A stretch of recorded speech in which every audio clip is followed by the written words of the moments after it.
एक बहुत ही बड़ी जिज्ञासा जो भारतीय पुरुषों के मन में और नवयुवकों के मन में हमेशा बनी ही रहती है कि हमारा ये वीर्य बनता कैसे है, क्योंकि कई सारे लोगों ने इसके बारे में ऐसे मिथ फैला रखे हैं कि लोग पूरी तरीके से कंफ्यूज हो चुके हैं। कोई कहता है 40 बूंद खून से 1 बूंद वीर्य बनता है, तो कोई ये कहता है कि ये सबसे ज्यादा इम्पोर्टेंट है हमारी बॉडी में। चलिए इन सब बातों से दूर हटकर केवल इतना जान लेते हैं कि हमारा ये वीर्य बनता कैसे है। देखिए, हम सभी ये बात जानते ही होंगे कि हमारे स्पर्म का निर्माण हमारे टेस्टिकल्स के अंदर यानी वृषण के अंदर होता है। मैंने आपको अपने अंडकोश की संरचना वाले वीडियो में ये बात बता रखा है कि हमारा ये जो टेस्टिस होता है, जब हम उसे काट कर देखते हैं तो हम पाते हैं कि हमारा टेस्टिकल्स कई सारे लोब्यूल्स में बटा हुआ है, जिसके अंदर कई सारे पतले पतले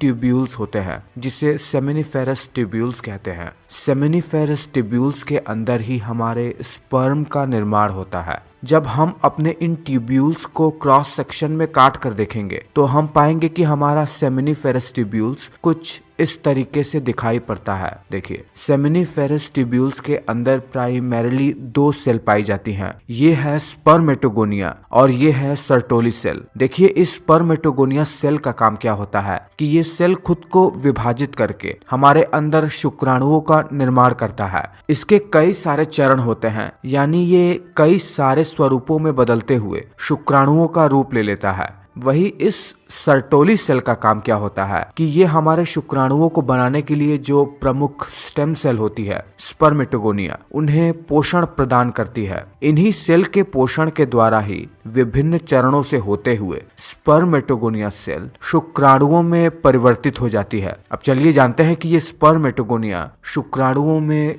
कैसे बदलती है। देखिए, सबसे पहले होता यह है कि ये स्पर्मेटोगोनिया सेल अपने आप को माइटोसिस करके 2 भागों में बांट लेता है। माइटोसिस सेल डिवीजन का वही भाग होता है जहां पर गुणसूत्रों का विभाजन हर एक सेल में बराबर होता है। मतलब अगर एक सेल 2 भागों में विभाजित होती है तो उनमें क्रोमोसोम की संख्या दोनों ही सेल में बराबर बराबर होगी। जैसे ही स्पर्मेटोगोनिया 2 सेल्स में बटा, एक सेल खुद को नए सेल में डेवलप करने के लिए यथावत बना रहता है, दूसरा सेल अब प्राइमरी स्पर्मेटोसाइट बन जाता है और आगे की प्रोसेस के लिए खुद को स्पर्म बनाने के लिए आगे बढ़ता जाता है। अब इसी प्राइमरी स्पर्मेटोसाइट का मियोसिस होता है, जहां पर प्राइमरी स्पर्मेटोसाइट अब विभाजित होकर 2 सेल में बट ही जाता है और अब इसमें गुणसूत्रों का विभाजन भी आधा आधा हो जाता है। इसीलिए इसे हिंदी में अर्धसूत्री विभाजन कहा जाता है। आप अपने स्कूल में माइटोसिस और मियोसिस तो पढ़े ही होंगे। मियोसिस में गुणसूत्रों का विभाजन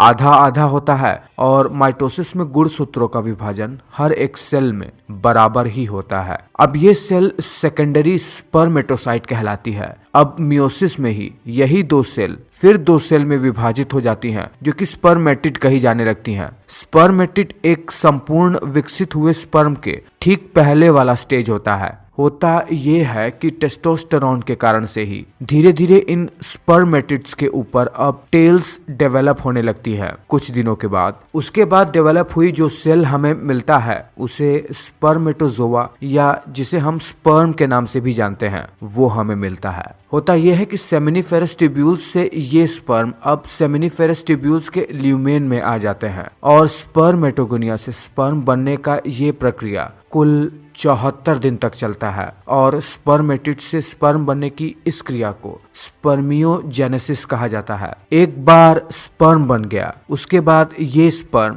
धीरे धीरे से सेमिनिफेरस ट्यूब्यूल से पुश होते होते रीटी टेस्टिस से आते हुए हमारे एपिडिडाइमस में आकर स्टोर हो जाते हैं, जहां पर हमारे स्पर्म मूवमेंट करना सीखते हैं और यहीं पर आकर स्पर्म मैच्योर भी होते हैं और तब तक यहीं पर स्टोर रहते हैं जब तक उन्हें इजैक्यूलेट नहीं कर लिया जाता या बॉडी उसे अपने अंदर ही अब्सॉर्ब ना कर ले। देखिए, सेक्सुअल इंटरकोर्स और मास्टरबेशन के दौरान होता क्या है कि जब व्यक्ति एक्साइटेड होकर अपने इजैक्यूलेशन पर आता है, तब यही हमारा स्पर्म सेमिनल फ्लूइड जो कि सेमिनल वेसिकल्स में स्टोर रहता है और हमारे प्रोस्टेट से निकलने वाले फ्लूइड से मिलकर सीमन यानी वीर्य बन जाता है। मतलब हमारे वीर्य में हमारे शुक्राणु होते हैं, कुछ प्रोटीन वगैरह के लिक्विड होते हैं जिसे कंबाइन करके ही हम वीर्य कहते हैं। तो उम्मीद करता हूँ कि बहुत ही छोटे से वीडियो में बहुत सारी जानकारी दे पाने में मैं सक्षम हो पाया हूँ। अगर ऐसा है तो वीडियो को आप लाइक